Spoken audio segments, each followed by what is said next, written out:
Hello students, तो आज के इस वीडियो में हम सीख रहे टैक्सेशन करवेरा।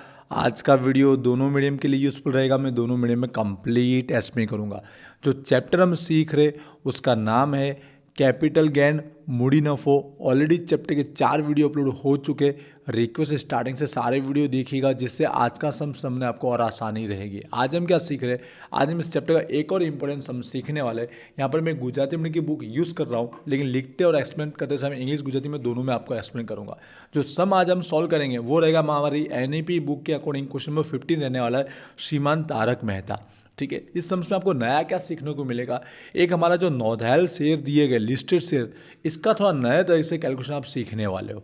साथ साथ में जो जेवरात ज्वेलरी दी गई है, ये हमारी यहाँ पर शॉर्ट टर्म एसेट्स टूका गाड़ा की मिलकत बनने वाली। तो ये 2 नए टॉपिक आपको सीखने को मिलेगा, इसलिए वीडियो का एंड तक देखिएगा। यहाँ पर बेसिक हमें इन्फॉर्मेशन दी गई है, ये भी हम सम जब सॉल्व करेंगे वैसे से मैं आपको समझाते हुए जाऊँगा। तो चलिए अब सॉल्यूशन स्टार्ट करते हैं। तो सबसे पहले देख रहे हैं हमारा जो पाछला वर्ष दिया गया है, प्रीवियस ईयर, जैसे हम लोग नाणाकीय वर्ष या फाइनेंशियल ईयर भी बोलते हैं, जिसके लिए हम कैलकुलेशन कर रहे हैं, वो 23 से लेकर 24 दिया गया है। जिस ईयर आप एग्जाम दे रहे हो उस ईयर का दिया गया होगा, उसका सूचकांक भी अलग होता है। 23 से लेकर 24 का जो सूचकांक है, जो हमारा करंट ईयर होगा, वो 348 है। इससे पहले का वीडियो आपने देखा होगा तो आपको याद होगा। ठीक है, तो चलिए सॉल्यूशन स्टार्ट करते हैं। तो पहला जो मिलकत एसेट्स दिया गया उसका नाम देखेंगे तो दिया गया रहठानू मकान, रेसिडेंशियल हाउस। आई होप आपने प्रीवियस अभी इससे पहले का लेटेस्ट वीडियो भी अगर देखा होगा तो आपको इजीली समझ में आ जाएगा। पहली मिलकत का नाम दिया गया है रेसिडेंशियल हाउस, जो हमारे रहने के लिए यूज़ होता है, रहठानू मकान। आपको पता है सम्स के लिए हमको 3 स्टेप में सॉल्यूशन करना रहता है, वैसे सॉल्यूशन करेंगे जैसे हम करते आ रहे हैं फर्स्ट वीडियो से। पहला स्टेप, सबसे पहले हमको क्या लिखनी पड़ती है, उसकी सेल्स वैल्यू लिखनी रहती है। सेल्स वैल्यू वेचाण कीमत। तो देखते हैं जो हमने अभी इस प्रीवियस ईयर में इसको बेचा है तो कितने में बेचा है, सेल्स वैल्यू देखेंगे तो हमें दिया गया वेचाण की, देखो तारीख यही हमारे करंट ईयर की ही होगी, उसके बिटवीन का ही होगा। और यहाँ पर वेचाण कीमत दिया 1,33,65,000। देखिए अब जिस ईयर की बुक लोगे ना, ये अमाउंट में थोड़ा बहुत चेंजेस देखने को मिल सकता है। यही क्या असम्पशन 2019 में भी पूछा गया है, यही एसेट्स दी गई है, जिस अमाउंट में थोड़ा आगे पीछे आपको देखने को मिल सकता है। मेन कैलकुलेशन में आपको ध्यान देना है। ठीक है, टैक्सेशन में क्या रहता है, हर साल थोड़ा बहुत अमाउंट में चेंजेस करता रहता है, बुक वाइज चेंज होता है। तो यहाँ पर 1,33,00,000 और हमारा 1,33,65,000 दिया गया है। इसमें से स्टेप 2 के अंदर हम क्या करते हैं, माइनस करते हैं, जिसे हम क्या बोलते हैं, खास कपातो बोलते हैं। ठीक, गुजराती इंग्लिश दोनों लिख रहा हूँ, आगे पीछे रहेगा। स्पेशल डिडक्शन बोलते हैं, जिसमें 3 चीज़ ही माइनस करनी रहती है। सबसे पहले जो भी खर्चा रहेगा वो माइनस करना है। खर्चे में क्या आ सकता है, एक तो फेर बदली, ट्रांसफ़र करते हैं हमारे एसेट्स दूसरे के नाम से, वो एक वेचाण का खर्चा, ठीक है, मतलब सेल्स एक्सपेंस, या फिर दलाली का खर्चा हो सकता है, ब्रोकरेज का खर्चा। तो इसमें हमें कौन सा खर्चा दिया गया, दिया भी हो ना भी दिया गया, इसमें हमें दिया गया फिर बदली खर्चा दिया गया, ट्रांसफ़र का एक्सपेंस दिया गया। कितना दिया गया, 45,000 दिया गया। तो वो ऐसा का ऐसा लिखना है। ठीक है, इसमें कोई चेंजेस नहीं करना है, जैसी अमाउंट है वैसे ही लिखना है, क्योंकि ये करंट का ही होता है, इस साल का जो है वही होता है। फिर बदली ना खर्चा, ट्रांसफ़र फी या फिर एक्सपेंस जो भी लिखा हो, 45,000 अंदर लिखेंगे। सेकंड चीज जो कंपलसरी हमें करनी ही रहती है वो रहता है हमारा सुधारेली पड़तर। जो सूचकांक के आधार पर हम लोग जो उसकी खरीद कीमत को चेंज करते हैं उसको बोलते हैं सुधारेली पड़तर, इंडेक्स्ड कॉस्ट। ठीक है, इंडेक्स्ड कॉस्ट। अब देखेंगे इसके अंदर जो खरीद कीमत दी गई है सम्स के अंदर, वो देख रहे होंगे हम लोग को 95 की दी है 3 लाख। पर जैसे मैंने कहा इन्फॉर्मेशन सारे आपको रीड कर लेना पहले से। यहाँ पर 2001 की उसकी लेटेस्ट वैल्यू दी गई है, उसकी जो वाजिबी बाजार मूल्य है, फेयर वैल्यू 2001 की दी गई है, और ये 95 की है। तो लेटेस्ट जो है वो आपको ले लेना है, हमेशा रखना। जिस ईयर खरीदा उससे अगर आगे के ईयर का दिया तो वो आपको अमाउंट यूज़ करना है। यहाँ पे दिया गया 35 लाख दिया गया, तो 35 लाख को हम चेंज करेंगे। जो उसकी खरीद कीमत है, जो उसकी हम लोग मानेंगे वो है 35 लाख। इसको चेंज करेंगे इनटू और डिवाइड करना है। इनटू किसका करना है, जिस ईयर हमने उसको बेचा उस ईयर का जो सूचकांक जो इंडेक्स है, मतलब आज की प्राइस में उसको कन्वर्ट करने के लिए उसका इनटू करना है, और डिवाइड किसका करना है, जिस ईयर उसको खरीदा था, जिस ईयर की वो प्राइस है वो। यहाँ पर 2001 की लिए हमने। ठीक है, तो 2001 का प्राइस हमको इंडेक्स दिया गया, कितना दिया गया है, 100 दिया गया, सम्स में हमें दिया गया होगा। तो डिवाइड पे क्या आएगा, 100। ये प्रोसेस आप जानते होंगे। वेचाण कीमत का हमें सूचकांक का इनटू करना है और खरीद कीमत वाले सूचकांक का डिवाइड करना है। तो इसको करेंगे तो अमाउंट आएगा 1,21,00,000 और 80,000 निकल के आएगा। तीसरा एक और चीज़ होता है, वो क्या होता है, इसके अंदर जो भी हमने एक्स्ट्रा जो सुधारा किया है, ठीक है, सुधारा वधारा जो हुआ है वो वाला हम माइनस करते हैं, ठीक है, इंग्लिश में बोलते हैं इम्प्रूवमेंट वाला। नहीं दिया तो माइनस करना नहीं है, तो ये दोनों को क्या कर देंगे, प्लस कर देंगे। 1,22,25,000 अमाउंट आ रहा है, क्या करना है, माइनस कर देना। जो सेल्स है उसमें से जो कपात जो डिडक्शन मिलता है वो माइनस हो जाएगा, उतना उसका कम हो जाएगा। 11,40,000 आ रहा है, देखिए प्लस में आ रहा है, माइनस में भी आता है। 2019 के सम्स में ये थोड़ी अमाउंट छोटी थी तो यहाँ पे माइनस में आया था, लेकिन अभी अमाउंट प्लस में आ रही है क्योंकि बड़ी कर दी गई है, तो प्लस में आया ना। तो इसमें तीसरा स्टेप एक और इस सम्स में दिया गया, आपको पता होगा कलम 54 के अंदर जो कर मुक्त होता है, ठीक है, वो यहाँ पे माइनस होने वाला है। क्या है मैं बताता हूँ, ठीक है, इंग्लिश में लिखेंगे हम लोग एग्जेम्प्टेड जो अंडर सेक्शन 54 होता है। क्या किया हमने, नया मकान खरीदा, ये मकान बेच दिया, तो दूसरा मकान 2024 में हमने खरीदा हुआ, ठीक है। एक साल पहले खरीदो या उसके एक साल आगे खरीदो, वो माइनस करना होता है। 9 लाख दिया गया तो 9 लाख माइनस करेंगे। इन सम्स में माइनस करके दिखाया नहीं, पर हमको करना ही होता है, ठीक है। आंसर में माइनस नहीं किया लेकिन हमको करना ही है, ठीक है। तो ये 9 लाख यहाँ माइनस हो जाएगा क्योंकि यहाँ प्लस में आ रहा है, प्रॉफिट आ रहा है इसके लिए, लेकिन ये माइनस में आ रहा होता तो ये माइनस कर पाते नहीं, समझिए। फिर टोटल अमाउंट में से ये हमको एग्जाम्प्टेड मिलता है, जब टैक्स कैलकुलेशन करते हैं तब की बात है। आई होप यहाँ आपको क्लियर होगा, यहाँ माइनस करना शॉर्टकट सी बात है। तो 11,40,000 में से 9 लाख हम माइनस करेंगे तो इसका फाइनल आ जाएगा 2,40,000 की अमाउंट बन जाएगी, जो क्या कहलाएगी, इसकी अमाउंट बनेगी कैपिटल गेन कहलाएगा, ठीक है। ये इसका कैपिटल गेन हुआ, लॉन्ग टर्म कैपिटल गेन, ये इसका मूडी नफा हुआ जिसके ऊपर टैक्स गिना जाएगा। आई होप ये आपको तीनों स्टेप इजीली समझ में आए होंगे। इसके प्रीवियस वाले सम्स में भी हमने लेटेस्ट 2024 का जो सम्स किया उसमें भी हमने सिखाया था, इसलिए इससे पहले का सम्स भी जरूर कीजिएगा। नेक्स्ट दूसरी मिलकर देखते हैं, दूसरी एसेट्स का नाम क्या दिया गया, देखिएगा जो आपको नया सीखने को यहाँ मिलेगा। शेयर बाजार में नोंधायल शेयरों, जो स्टॉक मार्केट में लिस्टेड शेयर है उसकी बात है, ठीक है। इंग्लिश में भी टोटल समझा रहा हूँ। तो सबसे पहले वैसे स्टेप बाय स्टेप हम लोग सॉल्व करेंगे। तो पहला स्टेप आगे बढ़ते हम लोग, यहाँ पर आई होगा आपको दिख रहा होगा। तो नंबर 2 जो यहाँ पर लिस्टेड जो शेयर है, ठीक है, उसकी बात हो रही है, नोंधायल शेयर। तो पहला स्टेप वही, उसकी वेचाण कीमत हमें लिखनी है। फर्स्ट स्टेप उसका सेल्स वैल्यू, वेचाण कीमत, और राइटिंग आगे पीछे रहेगा टाइम सेव करने के लिए। तो वेचाण कीमत देखिए कितनी दी गई है, तो वेचाण कीमत यहाँ पर हमें दी गई है 10,50,400। तो जो दी है वैसे की ऐसी लिखी है 10,50,400। अब समझिएगा सबसे मेन, इसमें जो माइनस करते हैं, ठीक है, खास कपात और जो हम माइनस करते हैं स्पेशल डिडक्शन, तो सबसे पहले इसमें जो खर्चा है वो तो माइनस करना ही है। जो भी खर्चा हुआ है, जहाँ पर यहाँ पर एक ही दिया गया है, वो दिया गया है फेर बदली का, ठीक है। यहाँ पर फेर बदली के नाम से खर्चा दिया गया है, फेर बदली ना खर्चा, ट्रांसफ़र एक्सपेंस, ये हम लोग माइनस इसमें से कर देंगे। तो जो दिया ऐसा का ऐसा लिखना है। कितना खर्चा हुआ था इसके लिए ट्रांसफ़र का, यहाँ बताएगा 2400 बताएगा। तो 2400 एक बार पहले से माइनस कर दो। 2400 इसमें से मैं आपको पहले से माइनस करने की बात कर रहा हूँ। क्यों कर रहा हूँ, क्योंकि माइनस करने का जो अमाउंट आएगी ना उसका थोड़ा हम लोग यूज़ करने वाले, इसके लिए ऐसा कर रहे हैं, ठीक है। ऐसे सुधारी पड़ता माइनस करने के बाद हमको लिखना चाहिए, बट इसमें क्यों ऐसा हो रहा समझ में आएगा आपको। 10,48,000 आ रहा है। आई भी आपको क्लियर हुआ होगा, दिख रहा होगा। अब इसमें से जो माइनस करना, जिसको हम सुधारली पड़तर बोलते हैं, लेकिन इस सम्स में अगर आप देखोगे ना तो हमें देखिएंगे एक नवी वैल्यू दी गई है 2018 की।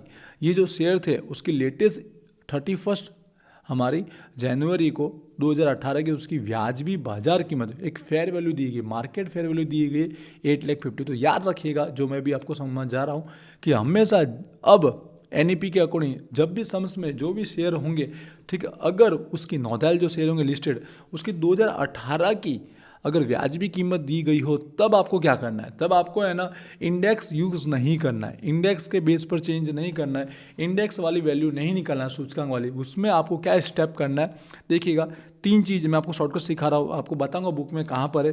A, B और C, A, B और C देखिए क्या है, इसमें मैं आपको समझा रहा हूँ कैसे अमाउंट आएगी। A, B, C यहाँ पर समझे, A, B में से जो रकम आएगी वो हम लोग लेते हैं ओछी रकम, ठीक है, लोअर, और C से कंपेयर करके जो अमाउंट आएगी वो हम लोग लेंगे वधु रकम। कौन सी, वधु वाली, हाइयर वाली। चलिए सॉल्व करते तो समझ में आएगा। A और B में कौन सी अमाउंट लेना है। A के अंदर जो 31 जो जनवरी 2018 की जो लेटेस्ट वैल्यू दी वो उसको कंपेयर करना है हमारे नेट वेचाण से।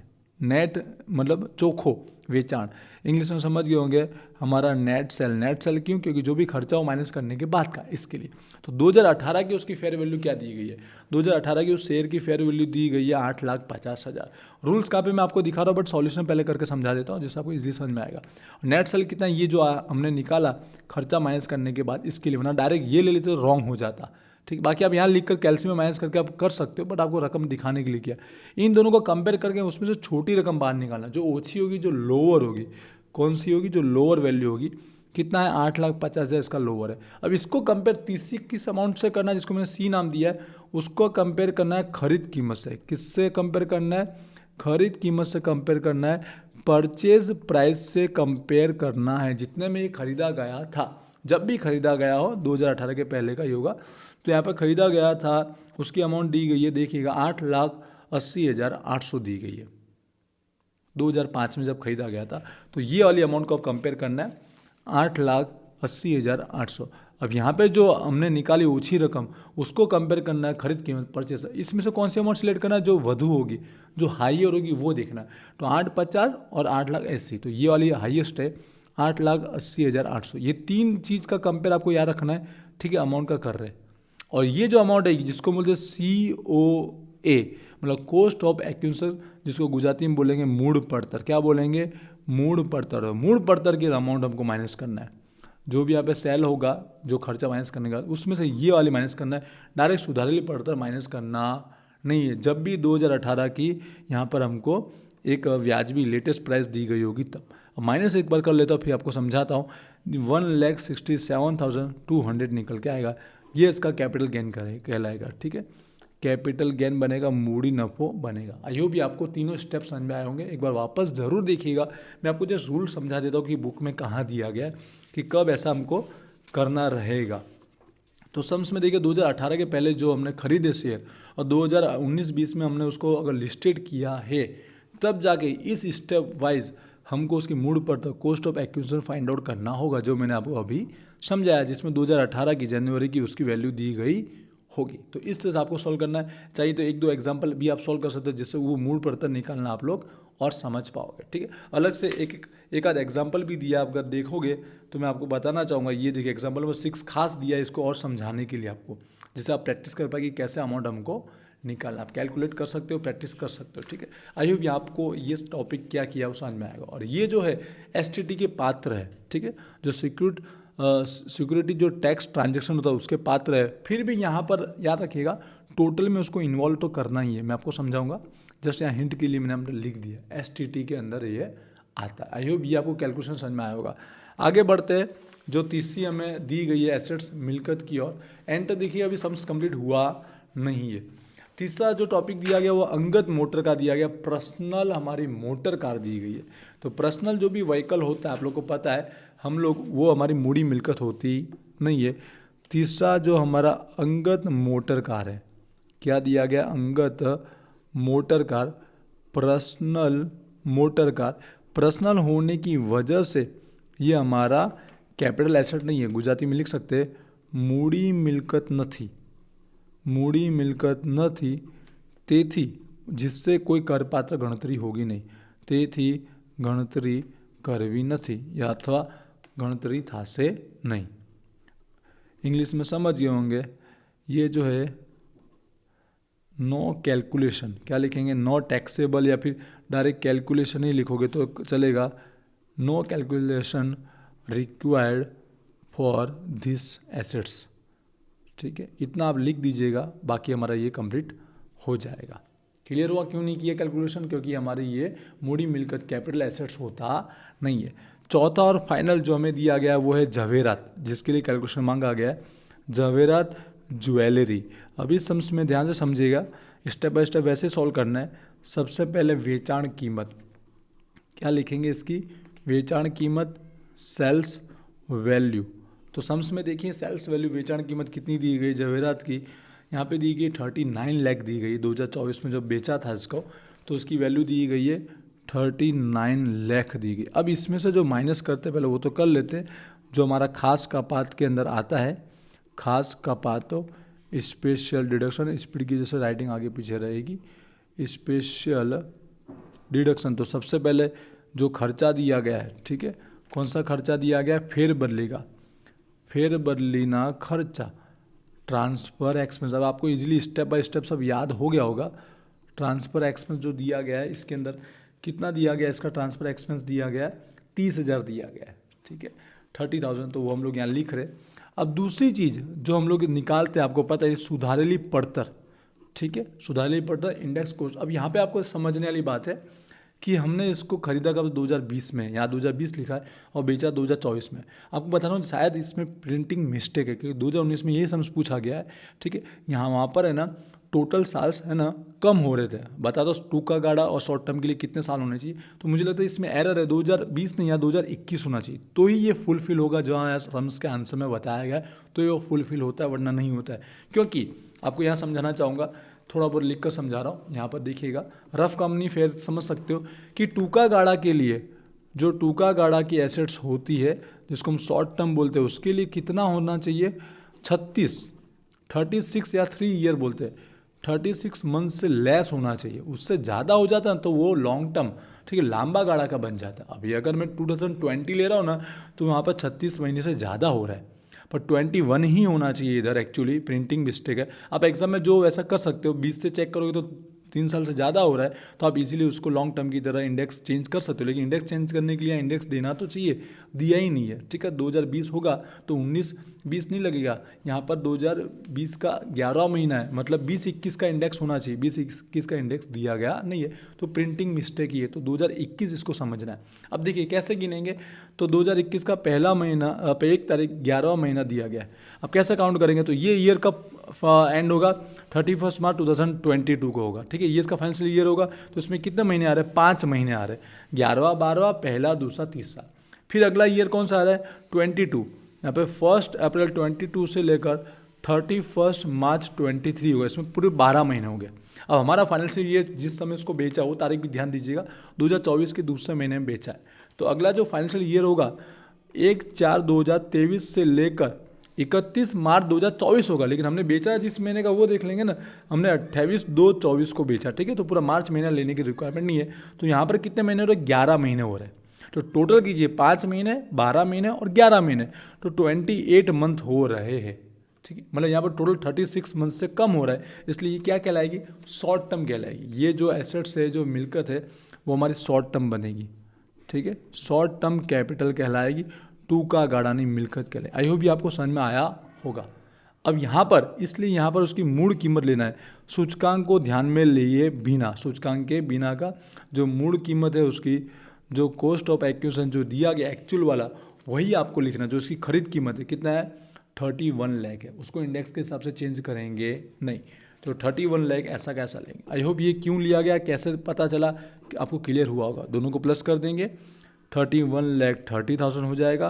क्या करना है, इसमें से माइनस करना है, आ जाएगा 7,70,000, इसका आ जाएगा टैक्सेबल, जो हम लोग इससे आउटसाइड लिख देंगे। तो इसी के साथ देखिए सारी एसेट्स हमारे हो चुकी है क्लियर। जो लास्ट में दिया गया था वो तो हमने कॉलम के अंदर माइनस कर दिया, जो ओल्ड हाउस बेचा था उसके सामने न्यू हाउस की अमाउंट एग्जेम्प्टेड हमने कर दी थी। तो यहाँ पर देख लीजिए सारे सम्स की इन्फॉर्मेशन हो चुकी है कंप्लीट। अब क्या करना है, टोटल मारते समय सभी को प्लस कीजिएगा, माइनस की कोई अमाउंट हो तो उसको माइनस करना है, बाकी प्लस की अमाउंट को प्लस करना है, ठीक है। यहाँ पर जो एसटीटी के अंदर है उसको भी प्लस करेंगे, क्योंकि इसके ना टैक्स गिना जाता है, रूल्स होता है। 1 लाख से ज़्यादा हो तो टैक्स गिनते हैं, 1 लाख से कम हो तो टैक्स नहीं गिनेंगे, वो टैक्स कैलकुलेशन करते समय ध्यान में लिया जाता है। यहाँ आपको सभी का टोटल कर लेना है, यहाँ 2,40,000 इसका आ रहा है, यहाँ पर 167,200 इसका आ रहा है, ठीक है, इसका भी प्लस कर लीजिए। फिर यहाँ पर तीसरे का तो नहीं आ रहा है क्योंकि हमारी पर्सनल थी, पर चौथे का जो आ रहा है वो प्लस कीजिए। तो टोटल जो हमारा निकल के आ रहा है, ठीक है, टोटल बनेगा यहाँ पर 11,77,200 बनेगा। ये हमारा टोटल कैपिटल गेन कहलाएगा। क्या कहलाएगा, टोटल कैपिटल गेन बनेगा, जो हमारा कुल मूड़ी नफ़ो कहलाएगा। वो भी कैसा, करपात्र वाला। यहाँ पे लिखिएगा टैक्सेबल कैपिटल गेन, कुल करपात्र मूड़ी नफ़ो। और इस तरह ये सम्स हुआ कंप्लीट। आई होप थोड़ा मैंने इसमें समझाया, बट आपको क्लियर हुआ होगा कहाँ पे क्या आपको नया टॉपिक सीखना था। थोड़ा और प्रैक्टिस जरूर कीजिएगा। ये जो शेयर में कब किस तरह से हमने कैसे कैलकुलेशन किया और क्यों किया वो आपको समझ में आया होगा। साथ साथ में जो हमारा शॉर्ट टर्म मिलकत था वो हमने कैसे पता लगाया, किस वजह से हमने मंथ गिने वो पता चला होगा, और इसके अंदर क्या चेंजेस हुआ। आई होप भी आपको क्लियर हुआ होगा। मिलते हैं नेक्स्ट वीडियो में। Wish you all the best. Thank you.